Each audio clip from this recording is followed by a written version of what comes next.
అవుతే ఏమైనా కూడా కొత్తేనయ్యో ఏం చేద్దాం ఈ పైన కాస్తైనా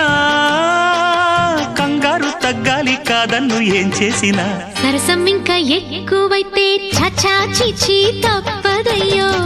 అప్పుడే ఇట్ట ప్రేమ బళ్ళో అయితే గీతే ఎందుకయ్యో అమ్మహా అంటాడు అయ్యరే అయ్యరే కమ్మహా ఉండేటప్పుడు అరే